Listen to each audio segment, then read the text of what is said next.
Chuchuzitos do Papo de Gel, cá estamos para mais uma aula de Geodelícia e para falar dele, esse clima maravilhoso, esse clima que impera na região sul do Brasil, o nosso clima subtropical, o famoso subão, que está aí fazendo a minha rinite funcionar maravilhosamente nesse ano, tá? Quem tem rinite adora um clima subtropical. Bom, Chuchu é o clima que predomina numa parte específica do Brasil, a gente vai falar bastante disso, com algumas características, mas a lógica é, nas aulas aqui do Papo de Gel, trabalhar com cada tipo climático nacional em uma aula específica, tá? Então a gente vai trabalhar com um clima subtropical voltado para a realidade brasileira. Lembrando, tem outras regiões do globo onde há o clima subtropical, mas a gente vai falar de Brasil, esse país tropical, abençoado por Deus e bonito por natureza, mas tem uma partezinha dele que é subtropical, que é o que a gente vai falar agora, tá? Então, primeira coisa é o seguinte, olha só.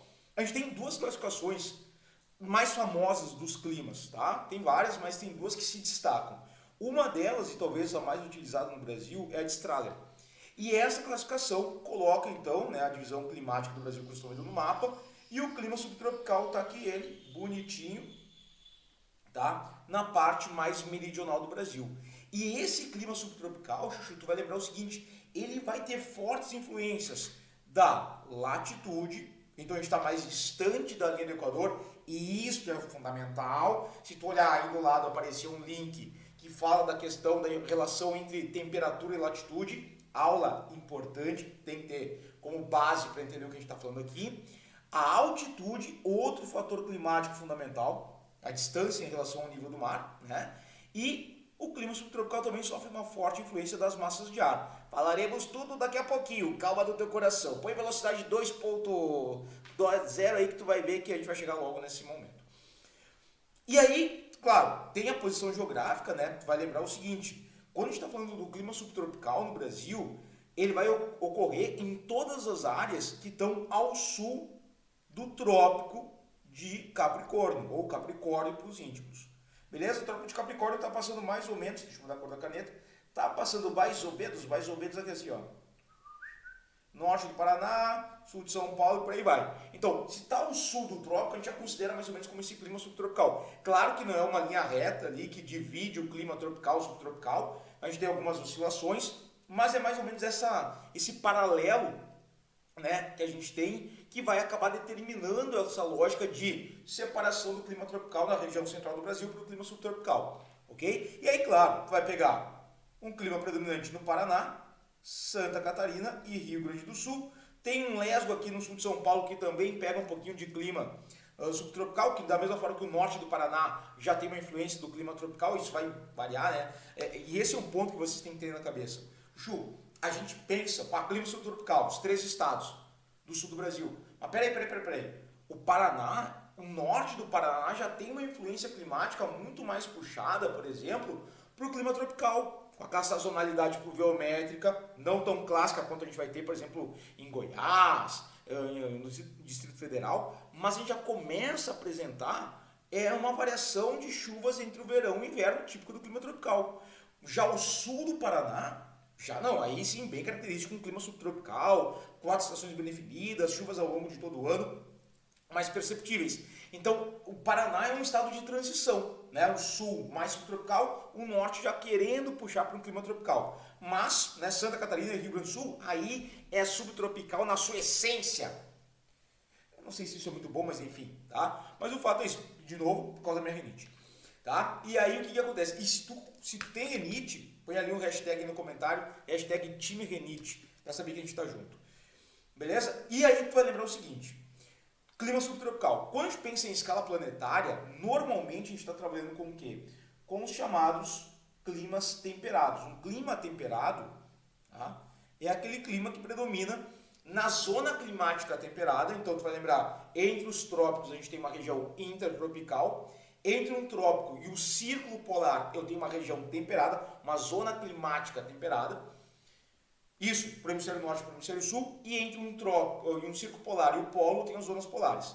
Quando a gente está trabalhando com essa região onde está o sul do Brasil, entre o trópico de Capricórnio e o círculo polar antártico, a gente tem a zona climática temperada sul.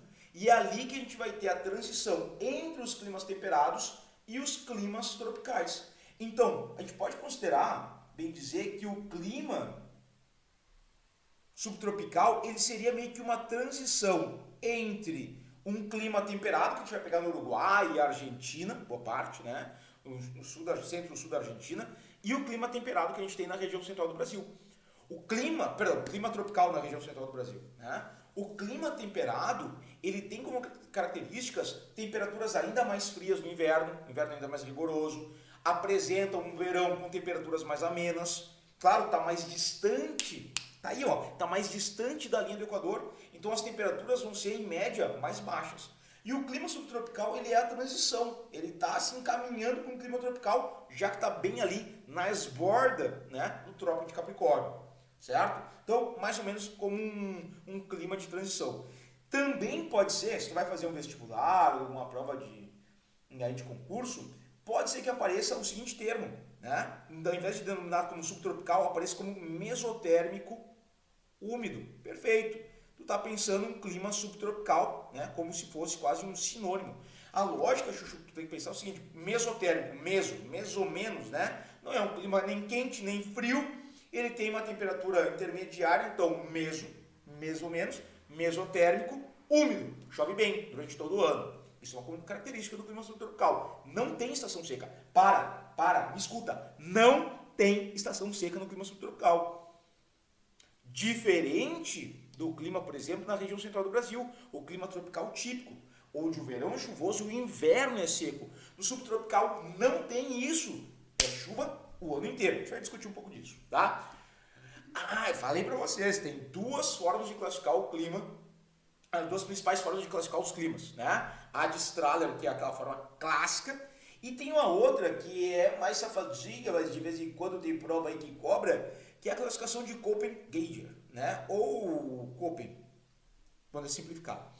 E essa dupla de dois aí, eles vão acabar fazendo uma classificação dos climas a partir de combinação de letras.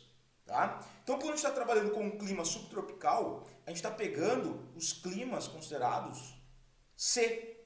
Começam com a letra C. Quer dizer o quê? Clima C, você identifica basicamente aqueles climas que têm temperaturas mais amenas, ok? Temperaturas amenas, e então estão numa região de latitude um pouco mais elevada. Quando eu falo C, é isso, né? E quando eu estou trabalhando com o F, olha só, primeiro C, clima subtropical ou clima mesotérmico, beleza? Temperaturas amenas. O F, que vai estar aqui, segunda letra da indicação, vai ser indica a questão pluviométrica. Ou seja, o F indica chuvas intensas, né, índices pluviométricos elevados ao longo de todo o ano, bem distribuídos ao longo do ano, não tem estação seca. Beleza? Então é CF.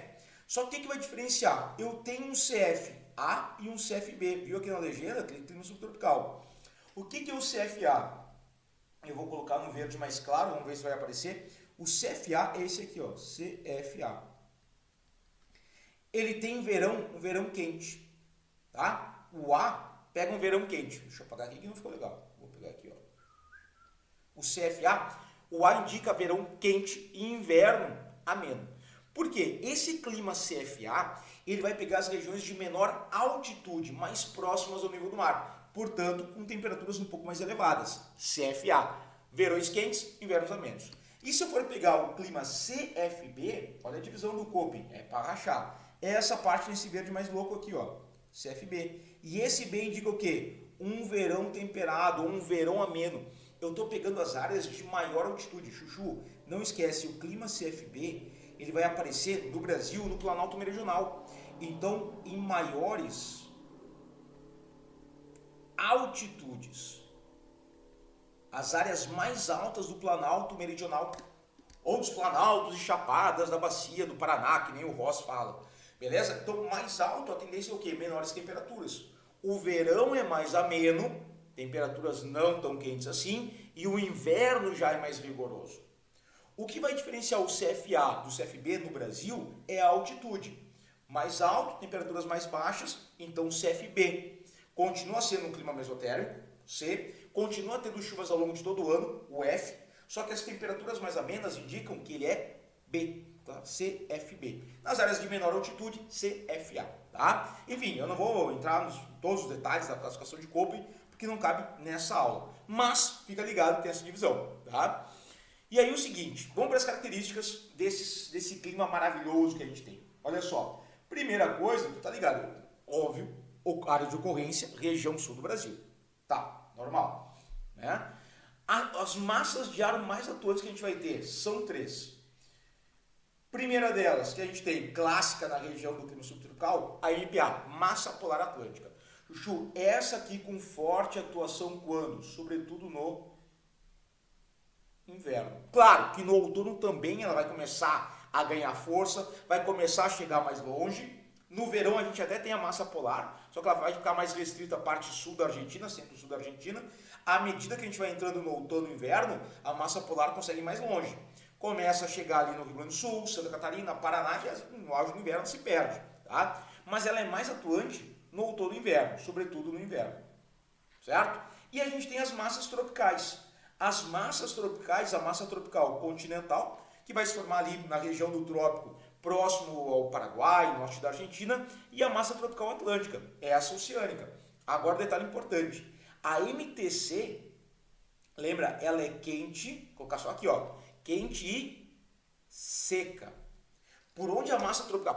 Mas se tivesse uma aula nesse canal sobre as massas de ar no Brasil, seria tão mais fácil. Bom, olha ali, já apareceu, claro que tem, tá? A massa tropical continental é quente e seca. Por onde que ela passa, ela leva ar quente e tempo estável, solzinho, calorzinho, fino. A massa tropical atlântica, ela já vai ser o quê? Quente e úmida. Por onde ela passa, ela está levando chuva, está levando calor e precipitação. Bom, lembra o seguinte, tá? Eu coloquei as características das massas de ar tropicais aqui e da massa polar eu não coloquei. Mas olha só, tu tem que ter muita atenção aqui. Chuchu, a massa polar, quando ela surge ali na região próxima à Antártica, da Península Antártica, ela surge fria e seca. Fria e seca. Ah, mas na prova que eu fiz uma questão tinha que ela dizer ela era fria e úmida. À medida que a massa polar ela avança em direção ao norte, que ela está sendo ali da região da Argentina, vindo para o Uruguai, Rio Grande do Sul, Santa Catarina, ela vai adquirindo mais umidade. Ou seja, normalmente quando a massa polar chega no Brasil, ela já é fria, carregada de umidade. Fria e úmida. Então, se lá numa prova aparecer que ela é fria e seca, beleza. Na sua origem, vou colocar aqui, ó, na sua origem, a massa polar ela é fria e seca. Quando ela chega no Brasil, ela já adquiriu características de umidade, vapor d'água que foi arrecadando à medida que ela se deslocava pela Argentina, Uruguai e tal, e ela já vai ser fria e relativamente úmida, tá? Então tem esse detalhezinho, muita atenção, beleza? Só que o grande lance é o seguinte, esse choque, né, e a gente vai acabar tendo o choque da massa polar com a massa tropical, isso tem consequências características no clima, do clima subtropical. Por quê? Olha só, a gente vai ter a massa polar, tá aqui ela, e aí lembra, a massa polar é a área de alta pressão, ar mais frio, alta pressão atmosférica, avança em direção ao território brasileiro, e aí tu tem vários caminhos que a massa polar pode realizar, né? Não esquece, naquela aula de massas de ar do Brasil a gente falou disso, pode chegar por aqui, ó, esse avanço, pode vir pelo litoral, pode vir pelo interior do Brasil, interior da América do Sul, né? Mas enfim, quando essa massa polar ela encontra a massa tropical, e essa massa tropical aqui, ó, é a MTA, principalmente a MTA, massa tropical atlântica. A gente vai ter o choque entre o ar frio e o ar quente. Isso leva à formação de um tipo de chuva. Ah, e se a gente tivesse uma aula nesse canal sobre os tipos de chuva, tá? Chuvas frontais. Isso aqui que está aparecendo, olha só, Chuchu, essa parte que aparece como frente é a dianteira da frente fria, tá? Então é tipo o para-choque da bolha de ar frio que está avançando, da massa polar. Ela tem uma dianteira, essa dianteira é a frente. Quando esse ar frio se encontra com o ar quente, a gente vai ter as chamadas chuvas frontais. Tá? Isso aqui é um ponto importante. Vai guardando, beleza? Chuvas frontais. Agora, olha só. Quando a gente tem no inverno a ação da massa polar, é muito comum a gente ter ocorrência disso aqui, ó. Ocorrência de geada, tá? Ocasionalmente neve. Esse caso, essa imagem aqui do lado, em Serra Gaúcha, isso aqui é geada. Ou seja, a temperatura, olha só que loucura, a temperatura baixou tanto, tá tão frio, tá tão frio, tão frio, tão frio, que o vapor d'água, ele acaba tocando uma superfície, né? Da planta, do telhado da casa, sei lá, do galho da árvore, e a temperatura é tão baixa, né? Que o vapor d'água, quando encosta nessa superfície, ele acaba congelando. Se ele vai para o estado líquido, né? A gente vai falar que vai gerar orvalho.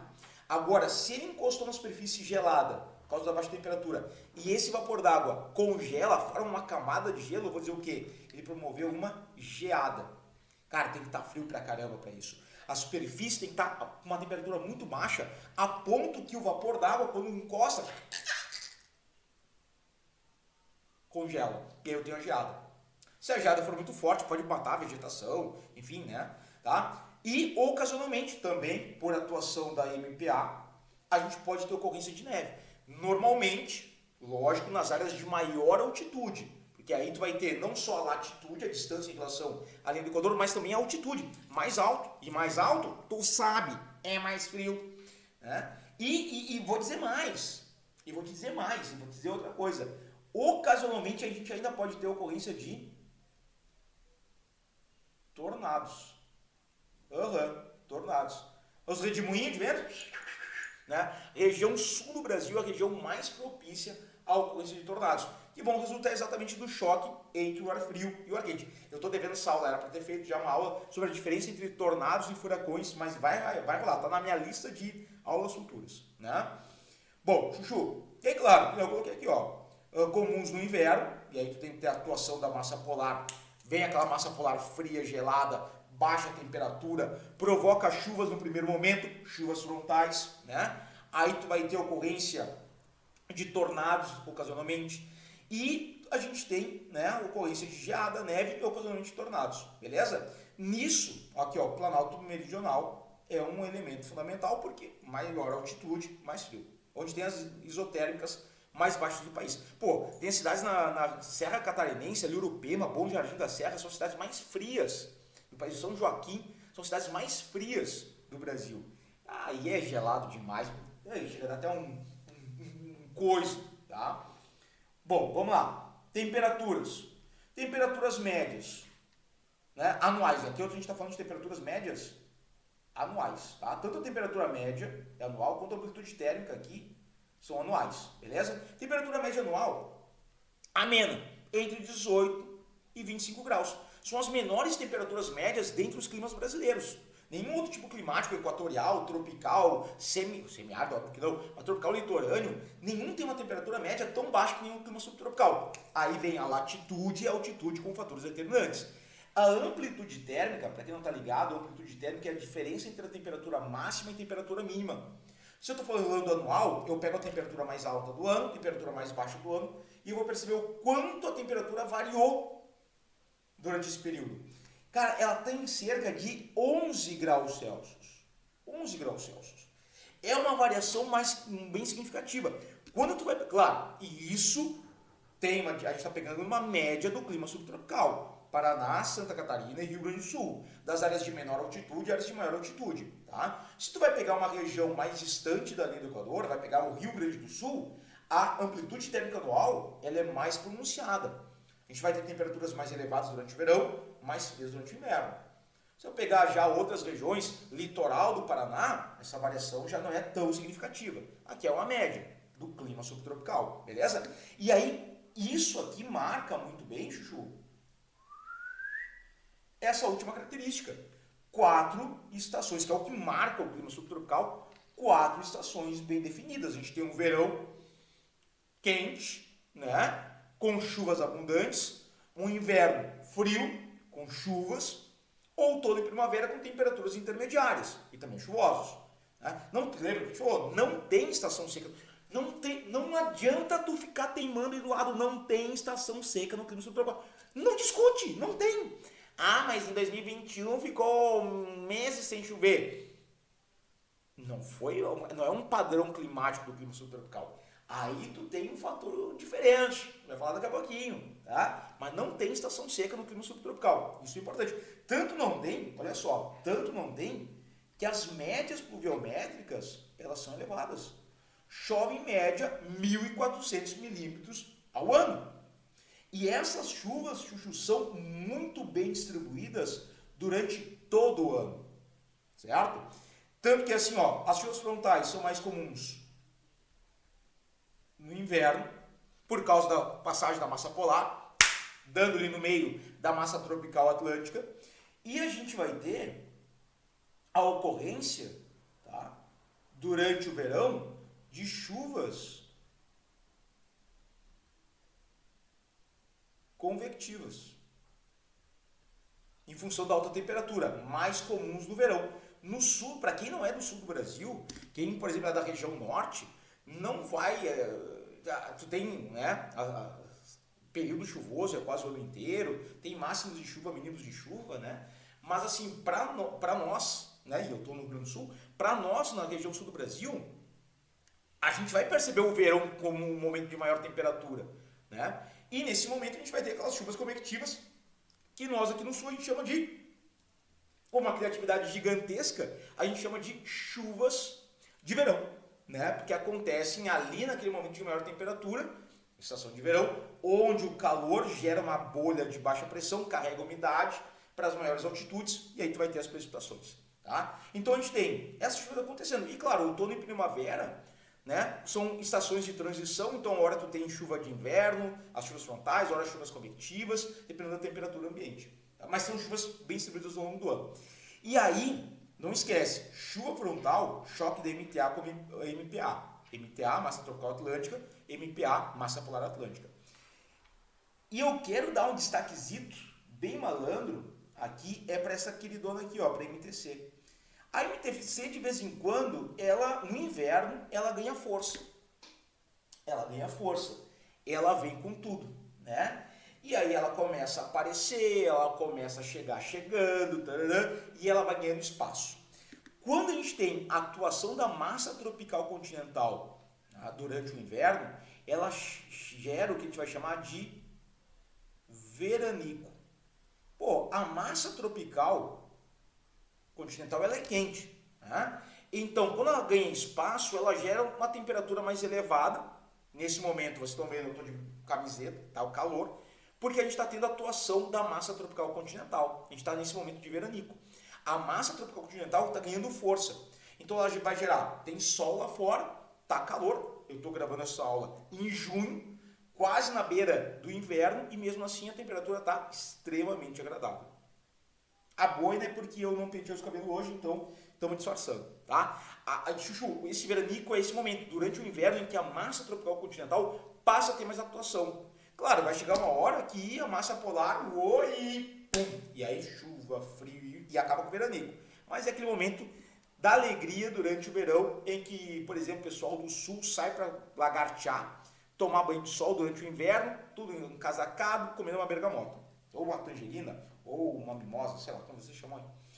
Show? Beleza? Ah, detalhezinho. Quando eu falei aqui, né, dessa questão das 4 estações bem definidas, lembra? O verão, ele vai ser mais quente, tem uma temperatura média em torno de 25, 26 graus. Já o inverno, ele já vai ser mais frio, temperatura média em torno de 8 graus. Claro, lembrando da questão da altitude, que vai ser o determinante aí.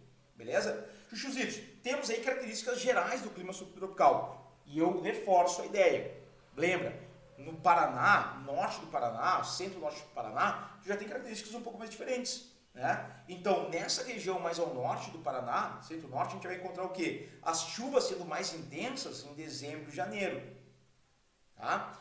Quando eu estou pensando o sul da região sul, o sul do clima subtropical, eu já estou pegando o momento de chuvas mais intensas vai ser no auge do inverno, junho, julho.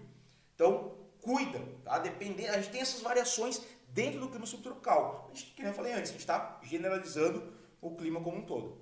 Bom, vamos lá. E aí tem um ponto importante que eu quero ver com vocês, que é isso aqui, ó. Ó, olha esse GIF, que coisa, olha esse GIFzinho, que GIF, coisa mais linda, isso aí é vida, isso é coisa da vida, é lindo demais. Chuchu, olha só, aqui tá pegando 2021, tá? Tem a variação de temperatura aqui do lado, pela coloração, e tá pegando aqui, ó, mês de julho, deixa eu mostrar pra vocês, vamos pegar aqui um amarelinho, ó, ali 2021, o ano, e tá pegando aqui, ó, mais ou menos julho, né? Beleza? Mês de julho. Invernão, inverno comendo solto. Repara que a gente tem atuação da massa polar azul, são as áreas mais frias, né? Então tu vai ver aqui pela variação de temperatura. Olha só, a massa polar, ela começa a avançar, olha o caminho que ela faz, ó, no início. É isso aqui. E ela vai empurrando o ar quente para longe. Essa área que a gente tem bem aqui na divisa é a frente. É isso aqui, ó. E qual é o lance? Depois que a frente passou, a dianteira da massa polar, ela vai chegar, vai encontrar o ar quente, gera as chuvas frontais, e essa massa de ar frio, ela continua avançando. Ela segue o seu caminho. A beldade vai-se embora. Esse azul aqui não funciona, vou pegar um amarelinho que vai ficar melhor. Aqui, tá? Essa beldade, ela continua avançando, certo? E no que ela vai avançando, ela deixa para trás o quê? Temperatura baixa, porém tempo estável. Repara comigo, chegou um momento, vamos pegar isso aqui, ó, chegou um momento que essa frente fria passou pelo norte da Argentina, aqui é Buenos Aires mais ou menos. Depois que essa frente fria estiver avançando sobre Rio Grande do Sul e Santa Catarina, Buenos Aires vai estar com o quê? Frio, mas tempo ensolarado. Depois essa frente fria ela vai seguir por Paraná, São Paulo, depois ela se dissipa. E aí quando ela estiver por a frente, a dianteira da massa polar, ela estiver por São Paulo, Paraná, no Rio Grande do Sul vai estar frio, mas vai estar tempo estável. Claro, tem frentes frias que são estacionárias, que não conseguem avançar. Isso é um outro momento, tá? Mas a tendência dela é fazer esse movimento, é o que a gente está vendo aqui no GIF, ó. Isso aqui, ó. Beleza? Aí tem um ponto que é fundamental que tu tem que estar ligado, que é o seguinte. Isso aqui resulta em chuvas frontais, beleza? Vou colocar aqui de novo. Chuvas frontais, resultante do choque do ar frio com o ar quente, beleza? Acontece que quando essa chuva frontal ela ganha intensidade, tu vai ter uma diferença muito grande entre o ar frio e o ar quente, o gradiente térmico é muito elevado, a gente pode ter ocorrência, tá? Do que a gente vai chamar de ciclones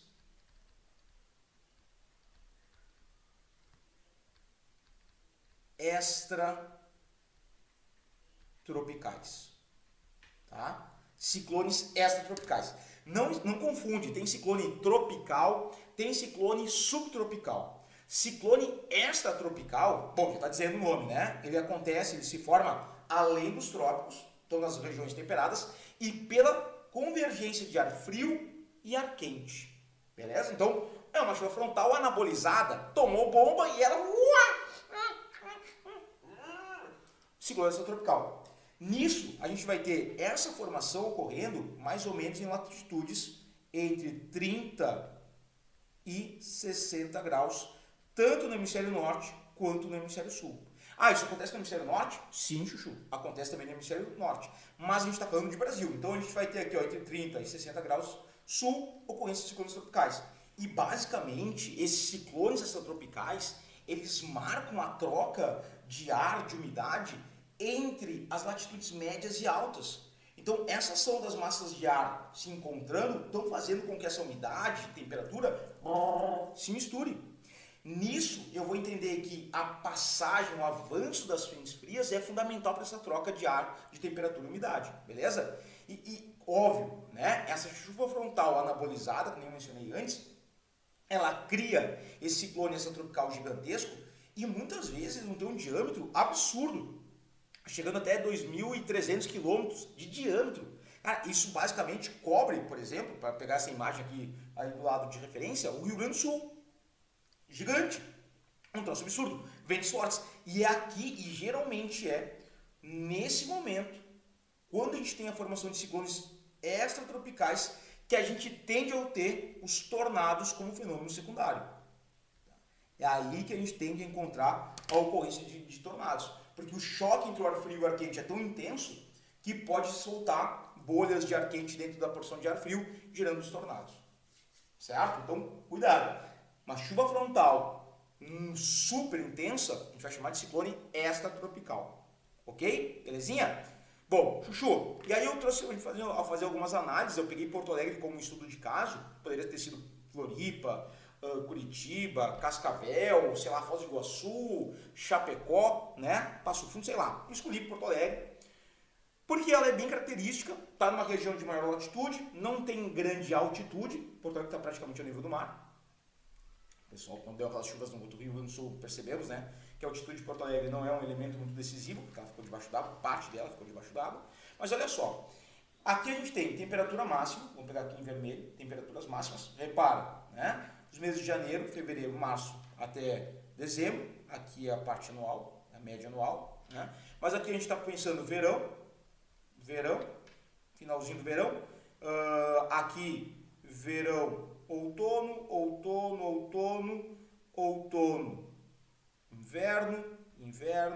inverno, né? Setembro aqui inverno, já primavera, verão. E a gente se vai, né? Lembra solstícios e equinócios, de boas, beleza? Bom, o que acontece? Nessa lógica, Chuchu, repara só, janeiro, dezembro, temperaturas mais elevadas. Vai chegando no inverno, obviamente, temperaturas mais baixas. Tá? Porto Alegre é quente pra caramba também no inverno. Tá? É quente no inverno. Ela é quente. Né? Se a gente fosse pegar essas médias térmicas de Curitiba, elas vão ser mais baixas, por exemplo, do que de Porto Alegre. Curitiba, olha aqui no mapa, tá aqui assim, ó. Tá? Curitiba tá ali. E as temperaturas médias em Curitiba são menores. Por quê? Curitiba está no topo do Planalto Meridional. Tá? Tem, além da latitude, tem o fator da altitude. Porto Alegre tem latitude maior que Curitiba, mas está mais próximo do nível do mar. Curitiba tem uma latitude menor, quer dizer que está mais próximo da linha do Equador, mas a altitude é maior. Então isso faz com que Curitiba seja a capital mais fria do Brasil. Em média, as temperaturas de Curitiba são mais baixas que de Porto Alegre e Floripa, que tem latitude maior. Por que isso? Altitude. Curitiba é a capital mais fria do Brasil. Mas enfim, vamos lá. Aí eu tenho a temperatura mínima média, tá aqui ela. Você vai ver que as temperaturas aqui, ó, em junho, auge do inverno, ó, baixam bastante, né? No verão, são aqui, claro, temperaturas máximas e mínimas. Se eu for pegar a temperatura média compensada, olha só, é isso aqui que a gente vai ter, ó. Tá? Mais ou menos a temperatura média mensal que a gente vai ter, aproximadamente essa aí. Certo? Olha, repara, média pluviométrica, vamos pegar um outro cor amarelinho aqui, ó. Média pluviométrica, repara que todos os meses chove em média mais de 100 milímetros. Isso é bastante coisa, tá? As médias esperadas são elevadas. E aí, repara só, em junho, julho, eu começo a ter um aumento das médias pluviométricas. Na setembro também. Aí eu tenho, porque aqui eu estou tendo ocorrência das chuvas frontais. A massa polar está dando as caras, provocando chuva frontal. Aí chega no verão, eu também tenho um leve aumento aqui, ó. Parará. Por quê? Chuvas convectivas. Então a gente tem essa oscilação, né? Beleza? Olha a umidade, né? Ela vai ser mais estável ao longo do ano. Repara que aqui na precipitação não tem estação seca. E tem a questão das horas de sol. Isso aqui é massa, porque é a questão da latitude influenciando também na questão do período de insolação. Chuchu, pô, não deixa de lembrar da nossa aula que a gente falou sobre solstícios e equinócios, movimento de translação. A gente tem uma lógica de que quanto mais distante da linha do Equador, maior é a oscilação entre o fotoperíodo, o período iluminado durante o dia, e o período noturno. Então tu vai ver que assim, ó, durante o inverno, quando o sol está mais distante de Porto Alegre, o sol está incidindo perpendicularmente lá no Trópico de Câncer, no hemisfério norte, olha quando tem menos horas de insolação. Né? Chega no verão, tu vai ter mais horas de insolação. Por quê? Porque tu vai ter o sol próximo ao Trópico de Capricórnio. E aí tá mais perto de Porto Alegre. Beleza? E, olha só, eu tinha esquecido. Esqueci de colocar aqui a coordenada geográfica de Porto Alegre. Cabeção. 30 graus sul. Isso que é importante. É a capital mais meridional do Brasil. Essa latitude distante da linha do Equador ajuda a entender essa dinâmica aqui. E eu trouxe ainda um outro elemento tá? Que vai ajudar a retratar muito bem essas características do clima subtropical, que é um climograma, ou climatograma, como tu queira chamar. Esse aqui é o de Porto Alegre. Então, olha o que a gente falou antes. Não tem, voltei aqui no gráfico, na tabela. Não tem estação seca. E para aqui, todos os meses, e aí lembra, pô, climograma. Se tivesse aula sobre análise de climograma nesse canal. Então, e aí? Tá? Olha só, Chuchu. Lembra que as barras indicam a pluviosidade. Aqui elas estão em milímetros, ó. Barras em milímetros. Então, repara que todos os meses vai chover bem. Vai chover bem. Não tem estação seca. E a linha indica a temperatura. Olha aqui as temperaturas em Porto Alegre. Tá? Elas vão ser mais elevadas durante o verão. Então, janeiro, fevereiro, março, dezembro. E aí, no inverno, junho, julho, tu já tem queda de temperatura. Isso aqui está indicando o quê? Essa variação entre a temperatura máxima e a temperatura mínima indica uma amplitude térmica mais pronunciada, tá? Maior. Nenhum outro clima brasileiro tem uma variação de temperatura no climograma tão curvo como, por exemplo, a gente tem no clima subtropical. No clima equatorial é uma linha quase reta, no clima semiárido é uma linha quase reta, a linha indica a temperatura. No clima tropical dá uma leve oscilação, no clima tropical litorâneo também de leve. No subtropical faz a volta, né? Sem estação chuvosa, temperaturas elevadas no verão, frio no inverno, amplitude térmica elevada durante o ano, é isso. E claro, voltei aqui, lembrando a diferença entre o CFA e o CFB. No CFB, tá? Esse verde aqui em cima, a gente vai ter temperaturas médias mais baixas em função da altitude. No CFA, temperaturas mais elevadas em função da altitude também, da baixa altitude. Show? Chuchuzitos, bora fazer exercício? Não, porque tá faltando uma coisinha aqui. A influência do El Niño e da Laninha no clima subtropical. Sul do Brasil, El Niño e Laninha colocam o dedo na ferida. Lembra aqui, ó, quando é El Niño, eu nem vou dizer se tivesse uma aula sobre El Niño e Laninha nesse canal. Nem vou dizer, tá? Vou ficar quieto. Mas olha só, se a gente pegar, né, a influência do El Niño, que é o aquecimento anormal das águas lá do oceano, da parte oriental do Oceano Pacífico, a gente vai ter chuvas mais intensas no sul do Brasil. 2024, 2023, 2024, ainda anos de El Niño, tá? Início de 2024 foi ano de efeito de El Niño. Então, assim, chuvas mais intensas. E aí o que acontece? A Laninha é o contrário. A Laninha a gente vai ter o quê? Redução das médias chuvosas durante o ano. Então a gente vai ter aqui, ó, secas muito intensas e diminuição da temperatura. A Laninha, que é o resfriamento das águas do Oceano Pacífico na região equatorial oriental daquele oceano, reduzem as chuvas na região sul do Brasil. Então quando vai falar assim, mas lá em 2021, aquele aluno de voz estranha que falou antes, né? Lá em 2021 ficou um tempão sem chover, porque 2020 e 2021 foram anos de influência da Laninha, menos chuvas na região sul. Tá entendendo?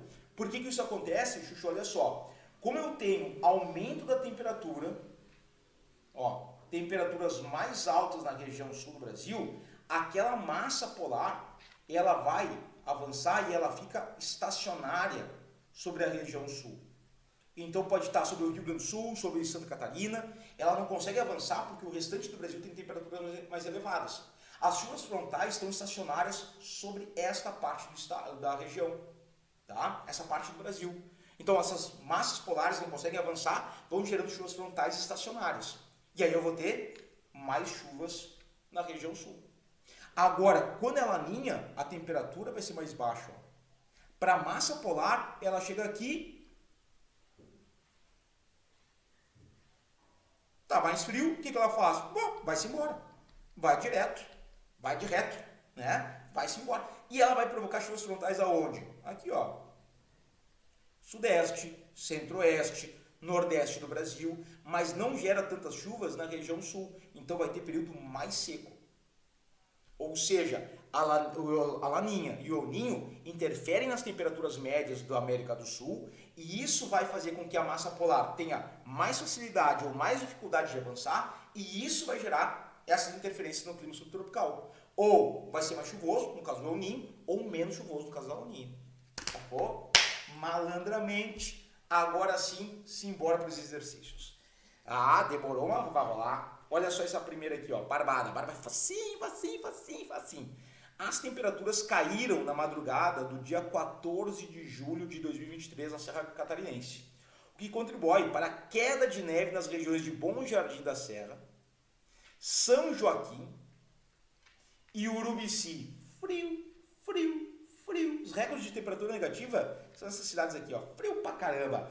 É latitude elevada, é a parte mais alta da região sul, cara, é frio demais. Os fatores climáticos que explicam as precipitações de neve nessa região do Brasil são: letra A, inverno no hemisfério sul. Tá, beleza, inverno no hemisfério sul, no verão não vai ser, né? E latitude entre 10 e 20. Rapaz, Santa Catarina tá bem. Pô, Santa Catarina tá ao sul do Trópico de Capricórnio. Lembra? Vou colocar aqui, ó. Trópico de Capricórnio, latitude, lembra? Olha aí, 23 graus e 27 minutos. Sul, né? Então, pô, Santa Catarina tá ao sul do Trópico de Capricórnio, tem que ser mais de 23. Como assim entre 10 e 20? Errado. Letra B, longitude entre 40 e 50 graus oeste e relevo de coxilhas. Primeira coisa, Chuchu, a longitude influi? A distância em relação ao meridiano de Greenwich influi alguma coisa na temperatura? Não, então não me importa isso aqui. Outra coisa, relevo de coxilha é minha coxa. Não, relevo de planalto meridional. Arenito basáltico, se quiser chamar. Né? Ou planaltos chapados da bacia do Paraná. Um beijo na boca do Jurandir Rossi se estiver vendo essa aula, que eu duvido que ele tem coisa melhor para fazer. Tá? Então assim, não. C, latitude entre 20 e 30 graus, sul, 20 e 30, beleza. Pô, latitude, vou voltar aqui, ó. Olha só, Chuchu. Latitude, olha como as informações são importantes. Latitude de Porto Alegre, 30 graus sul. Aqui, olha só. Pô, entre 20 e 30, para essas cidades catarinenses, fechou. E relevo de altitude elevada, é topo de planalto. Ah, certo. Letra C. Vamos ver, letra D, inverno no hemisfério sul, ok? Longitude não influencia nada, sai daqui. E latitude menor que 5 graus, é quase na linha do Equador? Não, né? Então, Chuchu, sai daí. Letra C de caramba, que frio no clima subtropical. Exercício 2, urguês. Bora. Vamos lá. Leia o texto abaixo que apresenta as condições climáticas ideais para o cultivo de mirtilo. Um mirtilinho. A caipira de mirtilo é um espetáculo. Fica a dica. Por inverno, então, aquece. O mirtilo necessita de acúmulo de frio hibernal. Tá? Tipo urso, para dar aquela hibernada no gelo. Para as espécies do tipo Igbush, que varia de 650 a 850 horas de temperatura inferior a 7 graus, e até 250 horas para o tipo Southern Scotch Bush. Para um bom teor de açúcar na fruta, o mirtilo requer 50 ml de água semanalmente durante o período de desenvolvimento das frutas. O tipo Rabbitail, entretanto, apesar das raízes superficiais, é capaz de sobreviver a período de seca devido às características adaptativas, como a resistência estomatal e ao consequente uso eficiente da água. O crescimento da produção de mirtilo são considerados diretamente proporcionais ao teor de matéria orgânica do solo. Beleza. Aí olha só, o grande lance aqui, aí pede para dar uma observada nos tipos climáticos do mapa. Beleza. O grande lance que tu viu é isso aqui, ó. Cara, tu tem que ter bastante horas de frio. Tem que ter um período frio durante o ano que permita o mirtilo se desenvolver bem. Tá? Bom, olhou o mapa, divisão, classificação de Strahler, clima equatorial, semiárido, tropical litorâneo, subtropical. Ó, aqui está como temperado, de boas, a gente entende que é um subtipo dentro do clima temperado. Foi lá. A partir da leitura do texto, da observação do mapa, deixei ele aqui para facilitar a nossa vida, a alternativa que apresenta um lugar com as condições mais próximas do ideal para o cultivo de mirtilo, ou seja, tem que ter frio e tem que chover, tá? São Pelotas, no Rio Grande do Sul, clima subtropical, Manaus, no clima equatorial, Barretos, em São Paulo, Palmas, no Tocantins, ou Juazeiro, na Bahia. Chuchu, qual é o único clima desses aí, né, dessas regiões, que vai ter período de baixa temperatura durante o ano? Certo, clima subtropical. E aí a única cidade que está em clima subtropical aqui é Pelotas.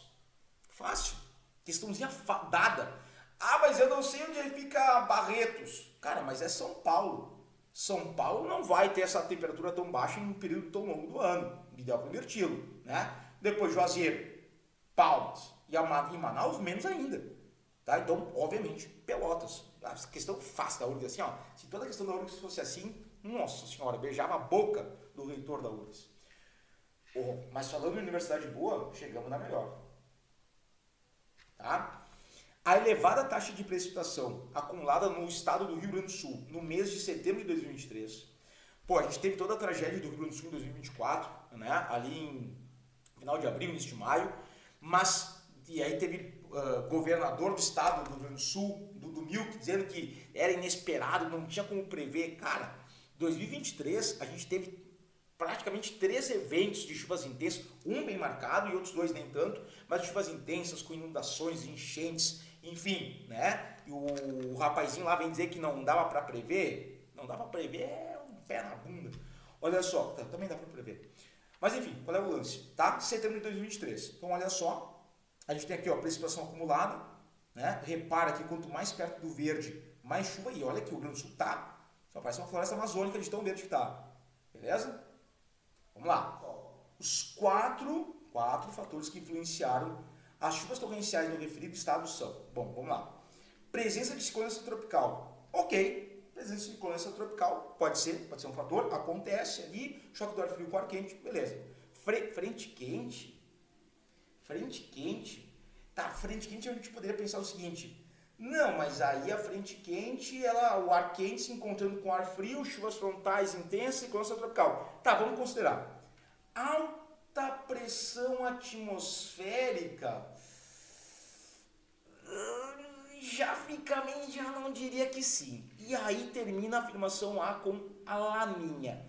Chuchu, laninha é baixa pluviosidade no sul do Brasil, então não pode ser. B, presença de anticiclone tropical. Chuchuzito, anticiclone é o que? Alta pressão atmosférica. Uma área ciclônica é baixa pressão, anticiclônica alta pressão. Tá, mas tropical, cara, é no Rio Grande do Sul. Como é que vai ser tropical? Já tá errado.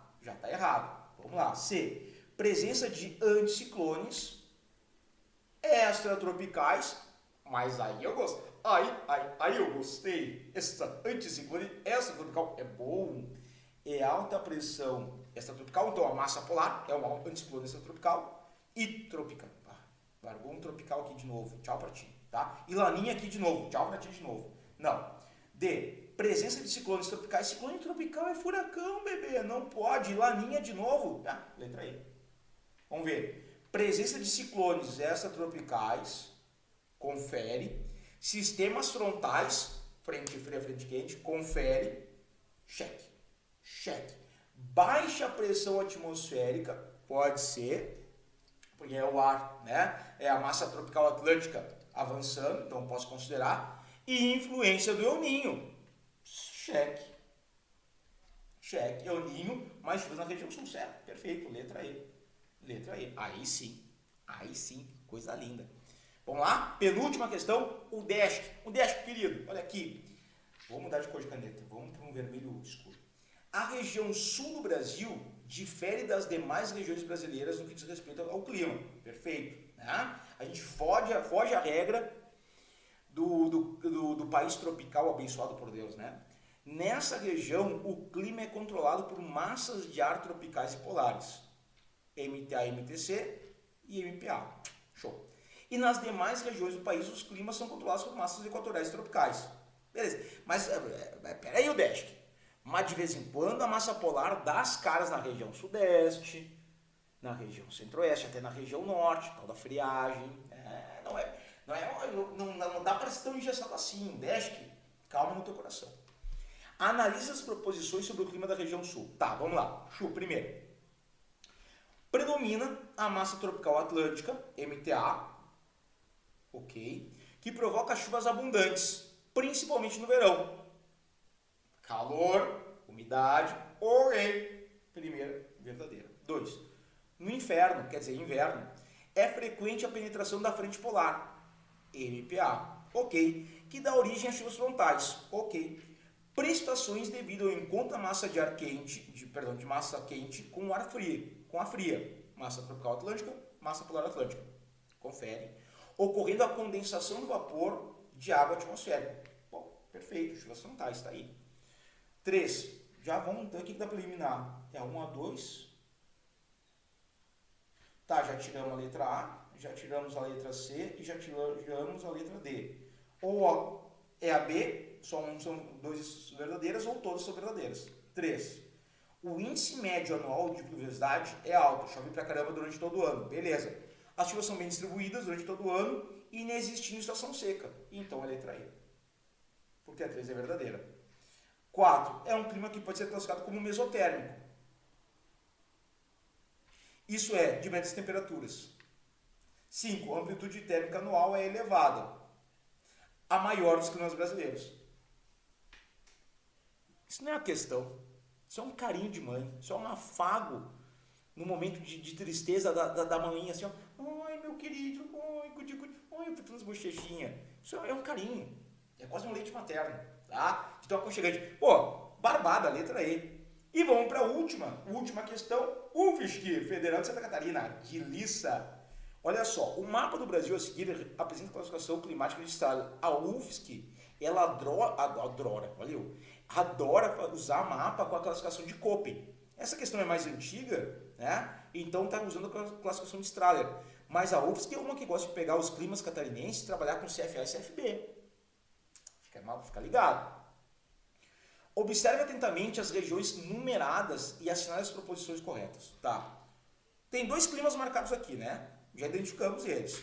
O 2, clima subtropical, barbada. E o 1 é o clima semi-árido. Ok, barbada. Vamos lá. 1. As amplitudes térmicas anuais são maiores na área assinalada pelo número 1 do que...